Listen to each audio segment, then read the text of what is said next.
मी Punjab duck हवामान अभ्यासक मुक्काम पोस्ट गुळी धामणगाव तालुका शिरूर जिल्हा परभणी। मी आहे माझ्या 13 जूनच्या सोयाबीनच्या प्लॉटमध्ये। तर आज आहे 29 ऑगस्ट 2024। आजपासूनचा शेतकऱ्यासाठी परत एक खास करून अंदाज देत आहे आणि हे आहे माझ्या शेतातलं सोयाबीन। हे सोयाबीन एकरी 40 किलो पेरल्याच्या नंतर सोयाबीनला असा माल आहे। तर या ठिकाणी मी सर्व शेतकऱ्याला अंदाज देतो।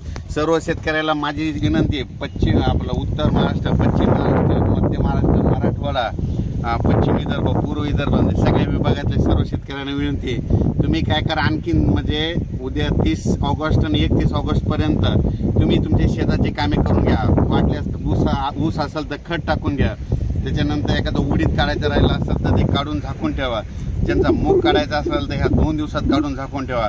कारण की राज्यामध्ये जवळपास या 21 जिल्ह्यामध्ये म्हणजे 2 सप्टेंबर ते 5 सप्टेंबर मुसळधार पाऊस पडणार आहे म्हणून हा अंदाज लक्षात द्यायचा। उर्वरित राज्यात तुम्हाला एक सांगू इच्छितो, तसं तर उद्या 30 आणि 31 तारखेला पूर्व विदर्भ आणि पश्चिम विदर्भात पाऊस सुरुवात होईल म्हणून हे देखील सर्व शेतकऱ्यांना लक्षात द्यायचं। पण राज्यात सांगायचं झालं तर आता म्हणजे 2 सप्टेंबर ते 5 सप्टेंबर दरम्यान पुन्हा आणखीन जोरदार पाऊस पडणार आहे। सगळ्यात जास्त मराठवाड्यामध्ये पडणार आहे, विदर्भात पडणार आहे, पूर्व विदर्भात पडणार आहे, नाशिककडे पडणार आहे, उत्तर महाराष्ट्रात पडणार आहे म्हणून हा अंदाज लक्षात द्यायचा। सविस्तर लगेच आता आपण डिटेल दिलंच जाईल। राज्यामध्ये आज आहे 29 ऑगस्ट 2024। आज आणि उद्या 30 पर्यंत हवामान कोरडे राहणार आहे म्हणून सर्व शेतकऱ्यांनी मूग असेल, उडीद असेल, विदर्भ मराठवाड्यातल्या शेतकऱ्यांनी काढून घ्यावे। राज्यात सर्व शेतकऱ्याला सांगू इच्छितो 2 ते 6 सप्टेंबर दरम्यान मुसळधार पाऊस पडणार आहे म्हणून हा अंदाज लक्षात घ्यायचा। आणि परत एक सांगतो की राज्यामध्ये उद्या 30-31 दरम्यान देखील राज्यात पाऊस असणार आहे, फक्त पूर्व विदर्भाकडे सुरू होणार आहे म्हणून हा अंदाज लक्षात घ्यायचा।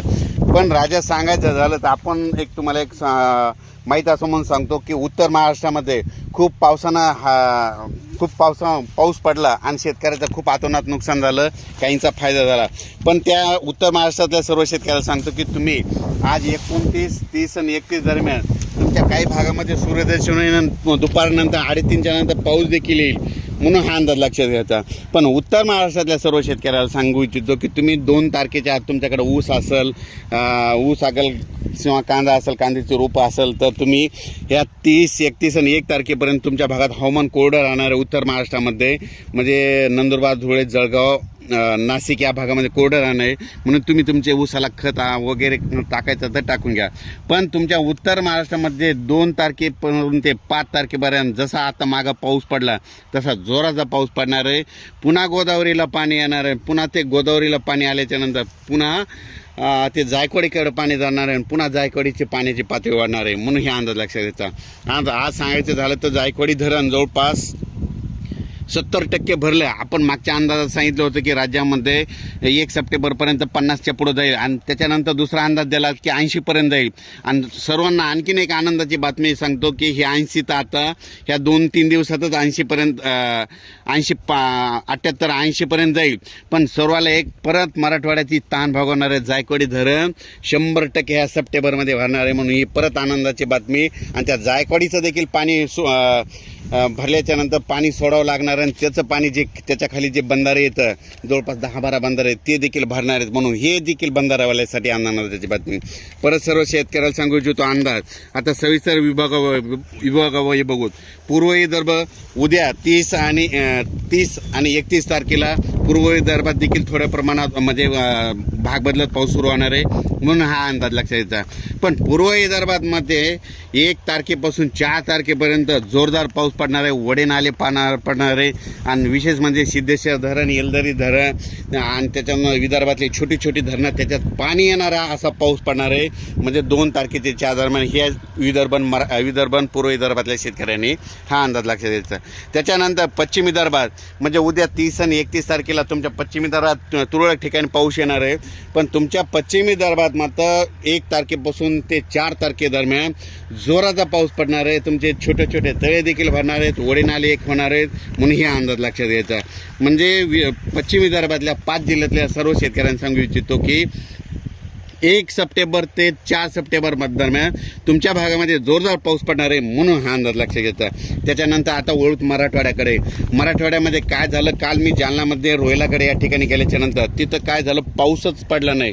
म्हणजे पाऊस पडला फक्त पिकांना झोपेल असा, पण तिथल्या शेतकऱ्याची परिस्थिती बघितल्याच्यानंतर पाणी प्रश्नाबद्दल तिथं एक मीटिंग होती. तर त्या ठिकाणी गेल्याच्यानंतर तिथल्या शेतकऱ्याला एक मुद्दा म्हणून अंदाज दिला, तुमच्या जालना जिल्ह्यात म्हणजे 2 तारखे ते 5-6 तारखेदरम्यान मुसळधार पाऊस पडणार आहे. तुमच्या तिकडे छोटे छोटे जितके तळे ते सगळे भरून जाणार आहेत म्हणून हे जालनावाल्याला काल तिकडल्या भागात ते सर्व शेतकऱ्याला सांगितलं. आणि मराठवाड्याचा सर्व अंदाज द्यायचा झालं तर ह्या मराठवाड्यामध्ये ह्या म्हणजे ज्यांचं मूग असेल, उडीद असेल तर नसा ऊसाला खत टाकायचं तर तुम्ही टाकून घ्या. कारण की मराठवाड्यामध्ये 2 तारखेपासून म्हणजे रविवारपासून ते जवळपास 6 तारखेपर्यंत जोराचा पाऊस पडणार आहे. म्हणजे ते सांगायचं झालं तर नांदेड जिल्हा, हिंगोली जिल्हा, लातूर जिल्हा, धाराशिव, जालना, संभाजीनगर या जालना जिल्हा सगळीकडं जोराचा पाऊस पडणार आहे. म्हणजे जसा नाशिककडे पाऊस झालता का तशी परिस्थिती मराठवाड्याकडे पडणार आहे. आणि विशेष म्हणजे माजलगावचं जे धरण आहे त्या धरणाला पाणी नाही. तर हे जे उद्याचा पाऊस आहे धरणाच्या धरण क्षेत्राच्या भागात पडणार, वरच्या पाण्याच्या कॅचमेंट एरियाचे पडणार आहे म्हणून त्या धरणाला देखील पाणी येणार आहे. म्हणून माजलगावच्या शेतकऱ्यासाठी ही परत आनंदाची बातमी. बीड जिल्ह्यातली ह्या पावसाने सगळे छोटे छोटे तळे भरून वाहू लागतील म्हणून हे देखील लक्षात घ्यायचं. त्याच्यानंतर आता आमच्या परभणी जिल्ह्याकडे दुधना धरण आहे. तर दुधना धरणाच्या सर्व शेतकऱ्याचे माझ्याकडे घरी आल्याच्या नंतर त्यांनी मला एक प्रश्न विचारला, आपलं दुधना धरण भरेल का नाही. तर त्या सर्व शेतकऱ्याला सांगतो की आता उद्याचा पाऊस आहे म्हणजे कसोरा नदी झाली, लेंडी नदी झाली, म्हणजे ह्या 2 ते 5 दरम्यान इतका जोरात पाऊस पडणार आहे. लेंडीला देखील पूर येणार आहे, कसोराला देखील येणार आहे आणि दुधनाला देखील येणार आहे. जालन्याकडे पाऊस पडणार आहे म्हणून दुधनाला पाणी येणार आहे. आणि दुधनाच्या खालीचे जे छोटे छोटे बॅरेज आहेत ते देखील बंधारे भरणार आहेत म्हणून हे देखील सर्व मराठवाड्यातले सर्व शेतकऱ्यांनी लक्षात द्यायचं. म्हणजे मराठवाड्यामध्ये जितके जिल्हे त्या जिल्ह्यात लातूर झालं, धाराशिव झालं, बीड झालं, उस्मानाबाद, त्याच्यानंतर परभणी, हिंगोली, नांदेड या सगळीकडे जोराचा पाऊस 2 ते 5 मध्ये पडणार हे देखील अंदाज लक्षात द्यायचा. त्याच्यानंतर पश्चिम महाराष्ट्रात देखील 2 ते 6 दरम्यान जोराचा पाऊस पडणार आहे. पण पश्चिम महाराष्ट्रात आणखीन 3 दिवस सूर्यदर्शन राहणार आहे, तुरळक ठिकाणी सरी येतील म्हणून हे देखील लक्षात द्यायचं. त्याच्यानंतर सातारा, सांगली, कोल्हापूर, सोलापूर, पुणे, कोकणपट्टी म्हणजे 2 ते 6 दरम्यान जोराचा पाऊस राहणार आहे. म्हणजे हे पूर परिस्थितीचा पाऊस एवढा नाही राहणार म्हणून त्या शेतकऱ्यांनी हे देखील लक्षात घ्यायचं. पण राज्यात सांगायचं झालं तर आत्ता म्हणजे राज्यात आता 2 ते 6 म्हणजे रविवारपासून मुसळधार पाऊस कोणत्या जिल्ह्यात पडणार आहे म्हणून हे सगळ्यांनी लक्षात घ्यावं. आणि आपण आपली काळजी घ्यावी. पुलाच्या फरशीवर पाणी आल्यास पुढे जाऊ नका, आगोरी इजा करू नका आणि हे देखील सांगतो. आणि मुसळधार पाऊस तुम्हाला एक सांगू इच्छितो तर सगळ्यात जास्त म्हणजे 2 ते 6 दरम्यान तेलंगणामध्ये जास्त पडणार आहे, आंध्र प्रदेशमध्ये पडणार आहे. तेलंगणा आणि आंध्र प्रदेशमध्ये मुसळधार पाऊस पडणार आहे. तर तिकडं कांद्याचं नुकसान झालं तर मराठवाड्यातल्या शेतकऱ्याचा कांद्याचा भाव वाढतं. हे निसर्गाचं गणित आहे म्हणून हे देखील सगळ्यांनी लक्षात घ्यायचं. त्याच्यानंतर नांदेड, यवतमाळ, हिंगोली, वाशिम, परभणी, जालना, लातूर, बीड, धाराशिव, नगर, संभाजीनगर, जळगाव, धुळे, नंदुरबार, नाशिक, बुलढाणा, अकोला, अमरावती, नागपूर, वर्धा, भंडारा, गोंदिया म्हणजे ह्या सगळ्या हे जितके नावं सांगितले त्या जिल्ह्यात मात्र 2 ते 6 दरम्यान मुसळधार पाऊस पडणार आहे. ओढे नाले वाहणारा पाऊस पडणार आहे. स्वतःची काळजी घ्यावी. विजा चमकत असताना झाडाखाली थांबू नये म्हणून हे देखील सांगतो. आणि कोणाची समजा स्प्रिंकलर वगैरे शेताच्या बाजूला ठेवलेला असेल नदी काठाला तर ते व्यवस्थित तुम्ही तुमच्या बाजूला आणून ठेवावे. कारण की 2 ते 6च्या दरम्यान जरा जोराचा पाऊस पडणार आहे म्हणून हा अंदाज लक्षात घ्यायचा. आणि राज्यात मी मागच्या वेळेसच सांगितलं तर राज्यामध्ये सप्टेंबरमध्ये जास्त पाऊस पडणार आहे, ऑक्टोबरमध्ये त्याच्यापेक्षा जास्त पडणार आहे आणि 5 नोव्हेंबरला थंडी येणार आहे म्हणून ही आत्ताच सगळ्या शेतकऱ्यांना अंदाज लक्षात घ्यायचा.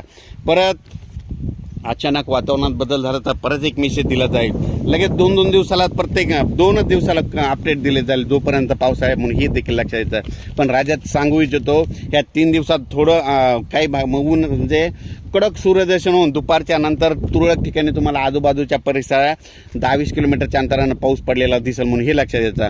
पण म्हणजे राज्यात सर्वत्र सांगायचं झालं तर सर्वदूर सांगायचं झालं तर 2 ते 6 दरम्यान राज्यात जोराचा पाऊस पडणार आहे म्हणून हे अंदाज लक्षात यायचा. गुजरातचं जर कोणी नातेवाईक असेल तर त्यांना देखील सांगा की तुमच्या गुजरातमध्ये देखील 2 ते 7 दरम्यान तुमच्याकडे जोरात पाऊस पडणार आहे. मध्य प्रदेशला कोणी तुमचे नातेवाईक असेल तर मध्य प्रदेशमध्ये तर खूपच मुसळधार पाऊस पडणार आहे, अतिवृष्टी होणार आहे म्हणून हे अंदाज लक्षात घ्यायचा. राजस्थानला देखील खूप पाऊस पडणार आहे म्हणून हे देखील लक्षात घ्यायचं. त्याच्यानंतर उत्तर प्रदेशमध्ये देखील खूप पाऊस पडणार आहे म्हणून हे देखील लक्षात घ्यायचं. आणि विशेष म्हणजे मध्य प्रदेशचा कांदा काढायला आलेला आहे, तिकडल्याचं नुकसान व्हायला, त्याच्यामुळे महाराष्ट्रातल्या कांद्याचा भाव वाढेल म्हणून हे निसर्गाचं पावसावर सगळं डिपेंड असतं म्हणून हे देखील सांगू इच्छितो. अचानक वातावरणात बदल झाला तर परत एक मेसेज दिला जाईल. धन्यवाद.